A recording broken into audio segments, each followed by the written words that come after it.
Maaf, Ya, suaranya kayak robot, Pak. Ada filternya atau gimana? Maaf, kenapa Pak. kali? Halo, gimana? Sudah jelas belum? Iya, Pak. Suaranya kayak ada efeknya, Pak. Kalau ada efeknya, kalau yang baik, bapak di sini.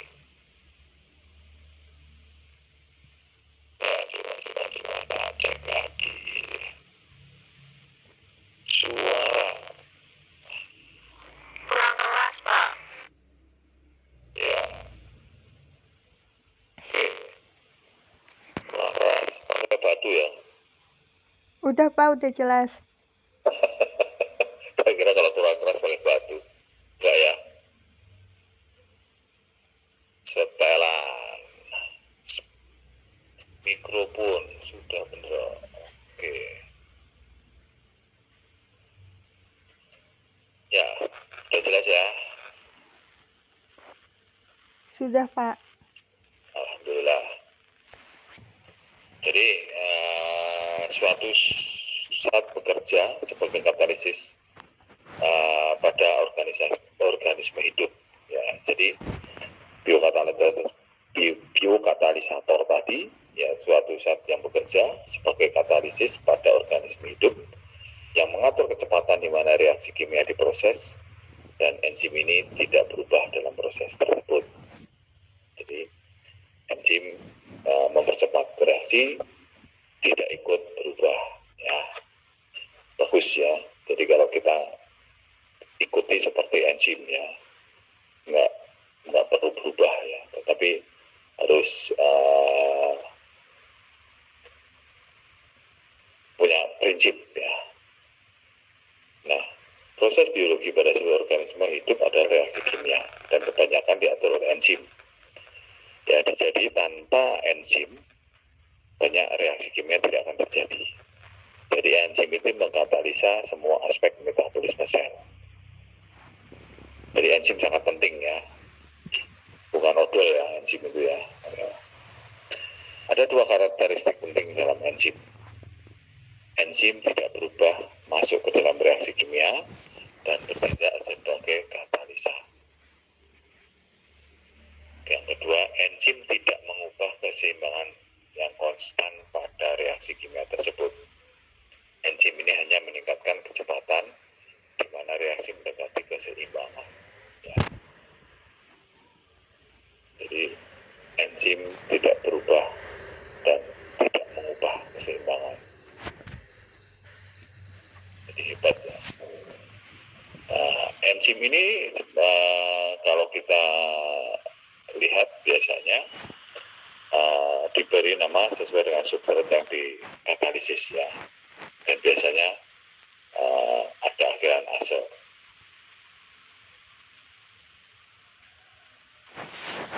Ya, dulu itu enzim itu kalau diklasifikasikan itu pasti harus ada asenya ya, walaupun sekarang juga iya ya. Contohnya lipase menghidrolisis lemak, protease menghidrolisis protein. Sekarang itu menekankan pada tipe reaksinya yang dikatalisis, dihidrogenasenya ya, pengeluaran hidrogennya, transferase memindah ya. Ini yang klasifikasi atau penamaan enzim sekarang. Ya. Jadi enzim itu sekarang sudah banyak diketemukan. Ya. Ya. Kemudian International Union of Biochemistry itu membagi 4 ya, reaksi dan enzim yang mengkatalis reaksi membentuk 6 kelas. Ada masing-masing 16 dari 4 sampai 13 subkelas. Nama enzim terbagi itu menjadi 2. Nama pertama itu substratnya tadi dihidrogen ya. Nah, kemudian ase, dan ini menyatakan tipe reaksi yang dikatalisis. Informasi tambahan bila diperlukan ya. Nah, di dalam kurung biasanya. Setiap enzim punya nomor kode ya. Jadi sebenarnya sudah dikode ya. Nah, ini contoh ya. Ini contoh daripada enzim ya, oksidoredukase atau nitrat redukase. ini memisahkan dan menambah elektron atau hidrogen. Transferase atau kinase ini memindahkan gugus senyawa kimia. Hidrolase, protease, lipase, amilase ini memutuskan ikatan kimia dengan menambah air. Liase atau fumarase ini membentuk ikatan rangkap dengan melepaskan satu gugus kimia. Isomerase atau epimerase ini mengkatalisis perubahan isomer.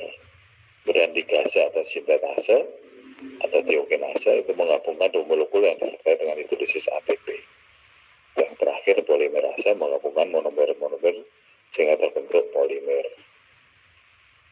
Jadi susunan enzim itu terdiri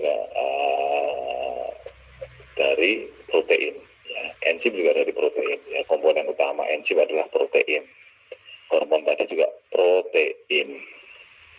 Jadi kalau kita itu mau pertumbuhannya bagus, perkembangannya bagus, perbanyaklah makan protein. Ya.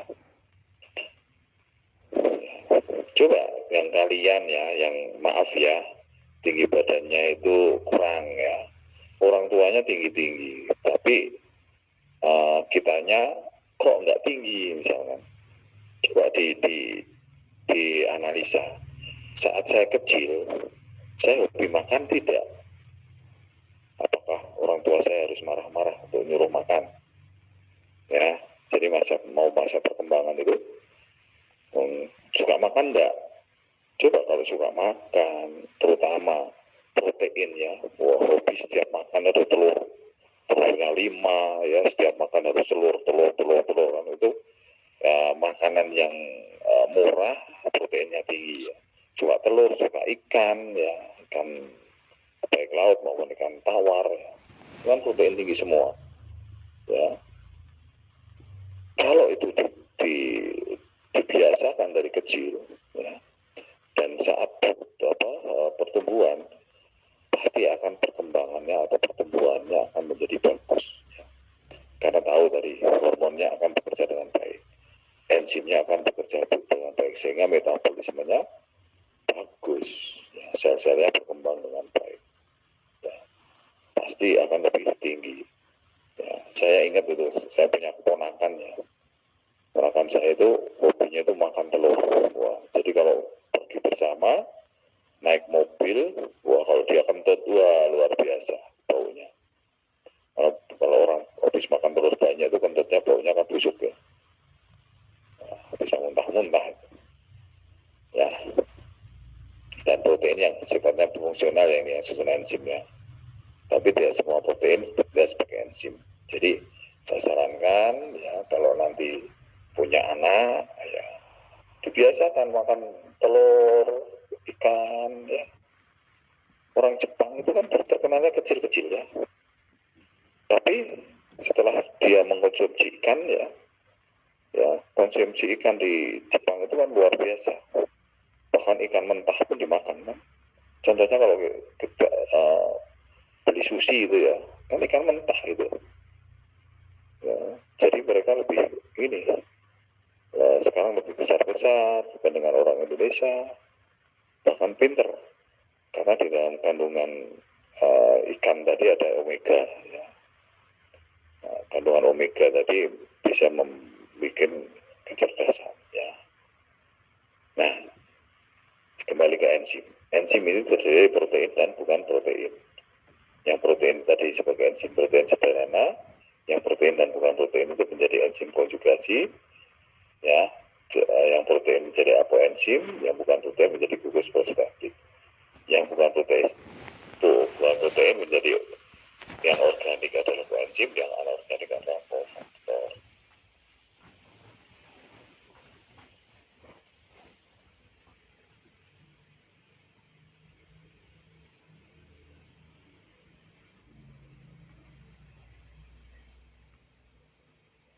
Analisisnya, enzim dapat ditemukan dalam organel spesifik.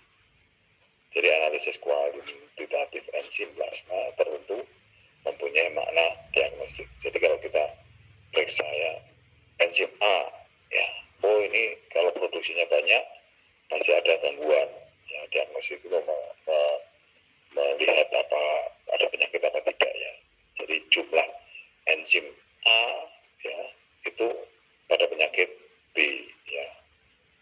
Jadi analisa enzim itu bisa mengetahui kondisi kesehatan kita ya. Kesehatan jantung, kesehatan ginjal ya. Itu bisa kita lihat dari kadar enzimnya.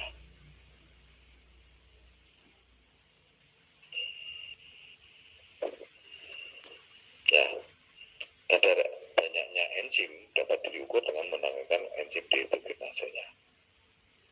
Enzim diperoleh dari sumber-sumber alami dari sel tempat enzim tersebut diekspresikan oleh gen yang diklon ya, yang dikembangkan.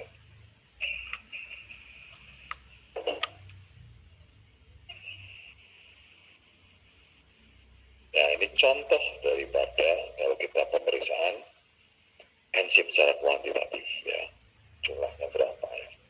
Contoh enzim ya, aminotransferase atau aspartat aminotransferase atau AST atau SGOT.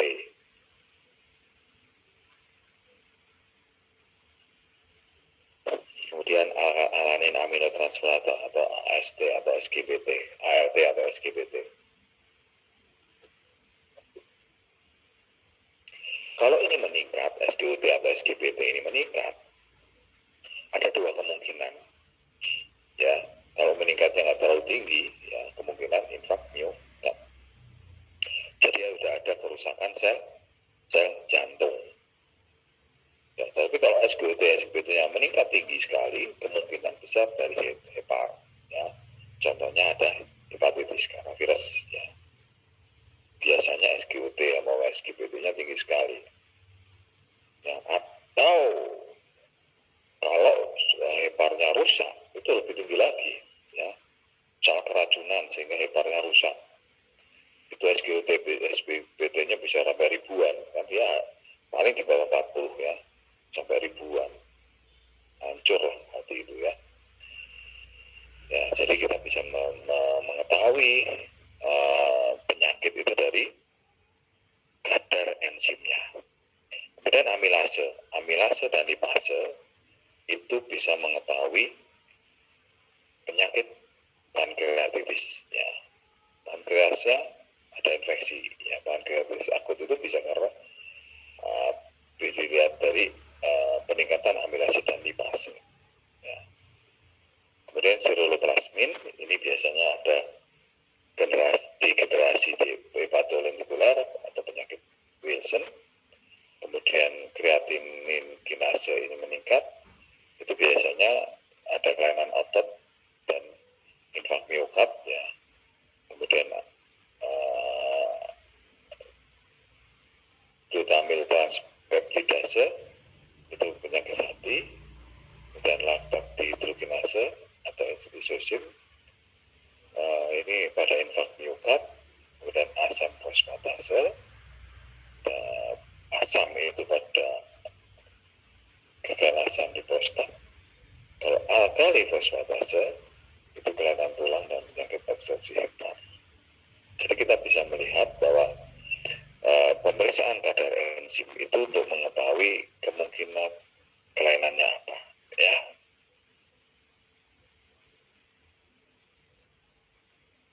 Jadi kalau kita analisa ya, misalnya amilase ini enzim mencerna tepung terutama dari kelenjar ludah dan pankreas ya, dari kelenjar ludah dan pankreas itu menghasilkan ini amilase. Aktivitas serumnya biasanya naik pada tahap inflamasi pankreas yang akut ya, atau pada gangguan ductus pankreatik pada penyakit gondok ya. Nah, ini amilase bisa meningkat. Lipase ini enzim yang mencerna lemak mulai di dalam pankreas dan memperlihatkan variasi klinik yang sama seperti amilase pada penyakit yang melibatkan pankreas. Kemudian alkalin fosfat ya ditemukan pada kebanyakan jaringan tubuh, khususnya pada tusuk tulang, bone marrow ya, dan liver. Dan ini memperlihatkan nilai yang tinggi di dalam serum pada kondisi penyakit radang tulang, osteomasia, hepatitis dan gangguan penyakit kuning.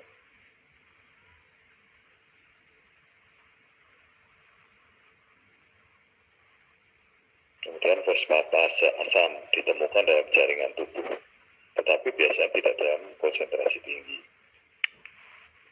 pada kelenjar prostat dewasa. Enzim ini dilepaskan ke dalam sirkulasi pada kanker prostat metastatik.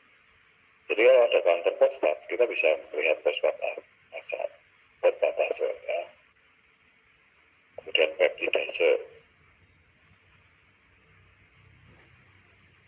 Nah, ini sekelompok protein enzim pencerna ditemukan dalam konsentrasi yang lebih besar pada serum yang terkait dengan gangguan jaringan seperti shock, demam, luka traumatik, terus anemia yang disebabkan oleh penambahan sel darah merah. Kemudian yang keenam, transaminase, yaitu transaminase glutamik aspartik dan glutamik alamin. Enzim yang ditemukan pada kebanyakan jaringan tubuh. Enzim ini meningkat besar dalam serum pada penyakit liver, hepatitis, dan infak miokard.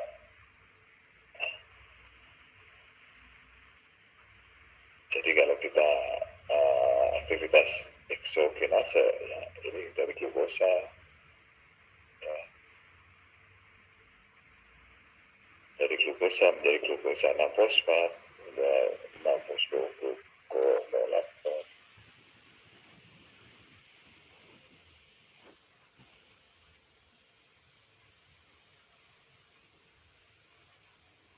Ya, faktor-faktor apa yang mempengaruhi enzim?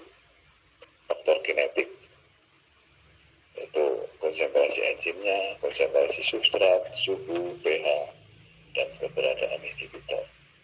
Jadi bagaimana konsentrasi enzimnya, konsentrasi substrat yang tadi dilakukan metabolisir, atau suhu yang mempengaruhi.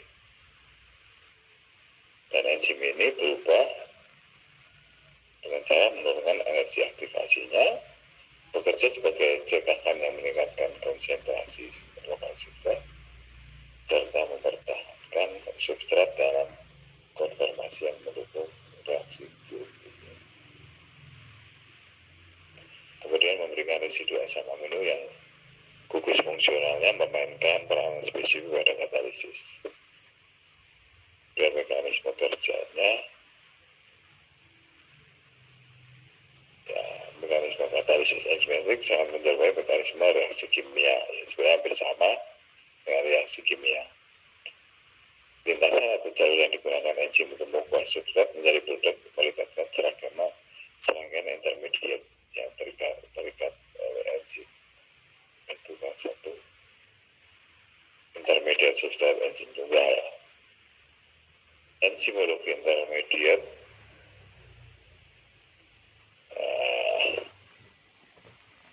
chymotrypsin merupakan sifat umum dari katalisis enzim.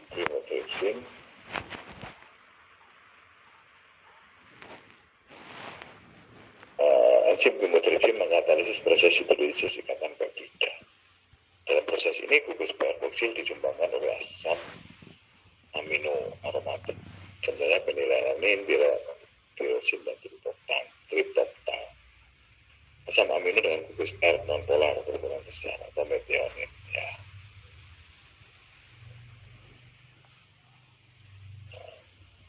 Sifat daripada enzim adalah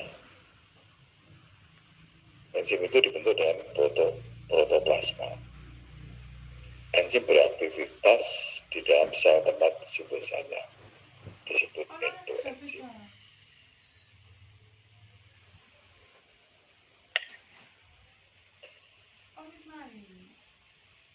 Enzim beraktivitas di dalam sel tempat sintesanya disebut endoenzim. Kalau di luar tempat sintesanya disebut exoenzim. Sebaliknya enzim bersifat endoenzim.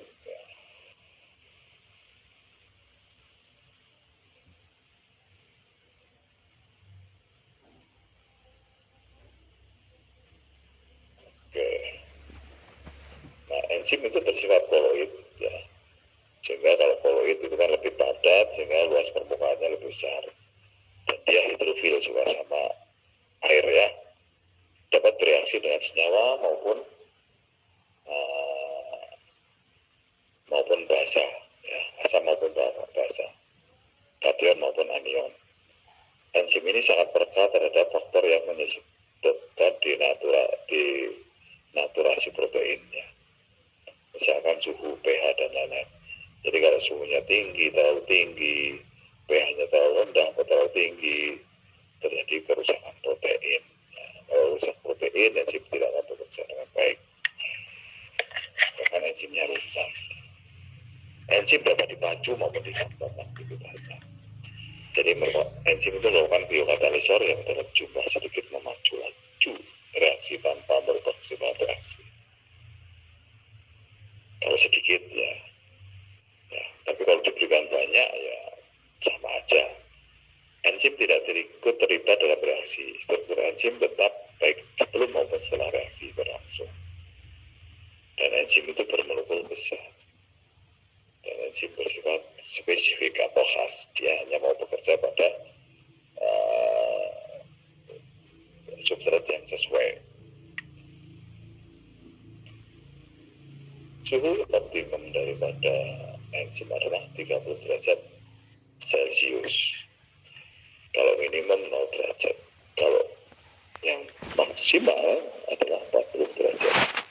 Jadi kalau suhu optimumnya 30 derajat, enzim akan bekerja dengan baik. Tapi kalau sudah lebih dari 40 derajat, enzim akan rusak.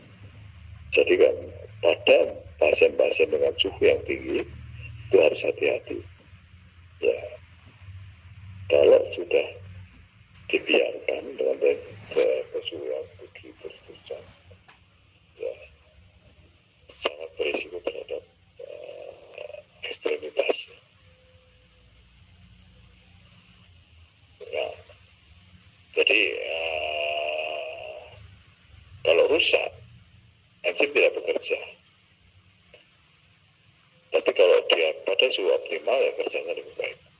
Logam itu juga memacu aktivitas enzim.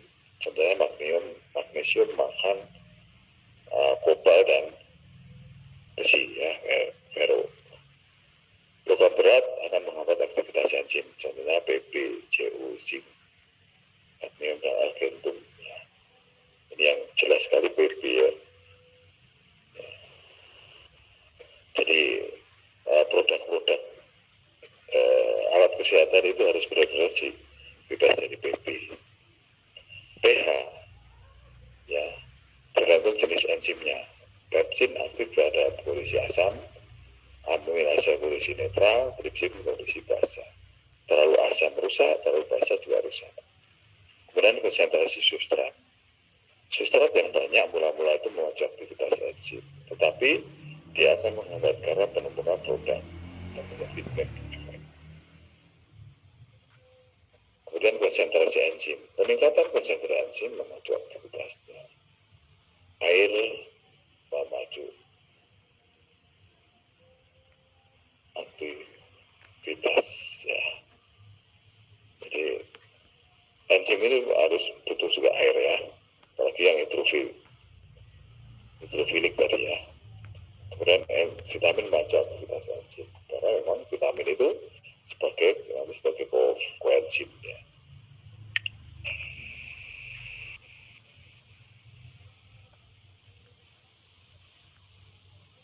Nah, enzim itu ada dua penghambatan, yaitu penghambatan yang kompetitif dan non kompetitif. Itu penghambatan kompetitif itu jadi kayak bersaing gitu. Itu bila mana strukturnya mirip dengan substrat sehingga dapat bergabung dengan sisi aktifnya. Ya. Contohnya pada feedback efek. Non kompetitif yaitu saat penghambat menyebabkan struktur enzim rusak sehingga sisi aktifnya tidak cocok lagi dengan substratnya ya. Dan enzim itu spesifik, dia hanya mau kerja dengan substrat yang sesuai ya. Contoh A akan bereaksi dengan D, dia hanya mau enzim keempat. A, B, enzim ke 1, B ke C juga sama ya. Jadi hanya cocok dengan satu macam substrat saja. Terus kalau kecil substrat zat yang susunannya hampir sama dan fungsinya sama. Kemudian yang berikutnya adalah koenzim. Koenzim merupakan molekul organik sekunder. Jadi banyak enzim yang katalisis proses pemindahan gugus yang memerlukan koenzim. Karena tanpa enzim tersebut tidak aktif. Koenzim akan memperbesar kemampuan katalitik suatu enzim, sehingga jauh melebihi kemampuan yang ditawarkan hanya oleh gugus fungsional asam amilonya, yang menyusun massa enzimnya. Jadi dengan adanya koenzim, kemampuan katalisanya akan lebih tinggi. Gugus prostetik adalah koenzim yang berikatan yang sangat erat dengan enzim lewat ikatan konvalen atau kayak non-konvalen. Koenzim yang berdifusi secara bebas umumnya berfungsi sebagai unsur pembab hidrogen NADH, hidrida, NADP atau NADPH. Maka koenzim disebut sebagai substrat sekunder.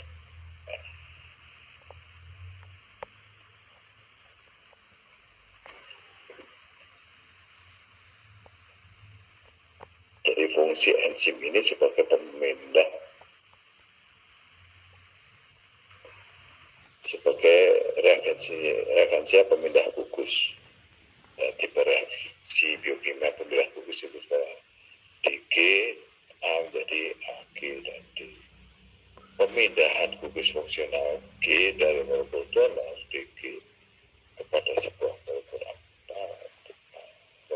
akseptor A melibatkan koenzim sebagai akseptor akhir, misalnya aksi dihidrogenase.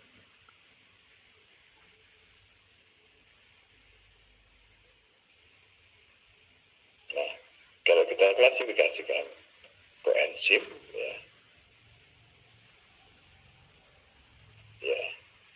yang pertama pemindahan gugus bukan hidrogen, contohnya gula fosfat, koacetil H, diamin pirofosfat, piridoxal fosfat, koenzim folat, biotin, koenzim hipopamida, sampolat. Jadi ini ada diamin, piridoksin, folat, biotin, copamida, samlipot. Ini merupakan dari komponen vitamin B. Sehingga kalau kita minum vitamin B, diharapkan koenzimnya bekerja dengan baik, vitaminnya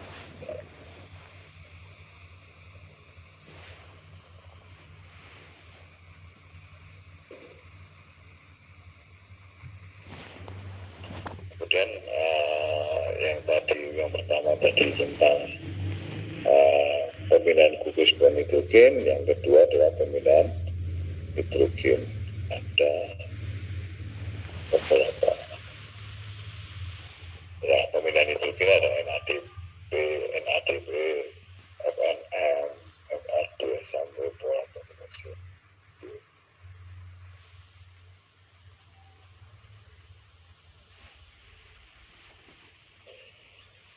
Banyak koenzim merupakan derivat vitamin B, ya, atau derivat adenosine monofosfat.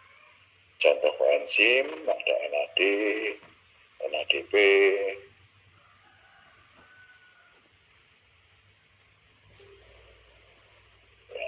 FNMAD, sitokrom, testosteron, prostaglandin, pyridoxine, dan ATP. Ya, ini sekilas tentang enzim dan koenzim, ya. Saya nggak cerita terlalu panjang. Ya, ada pertanyaan enggak?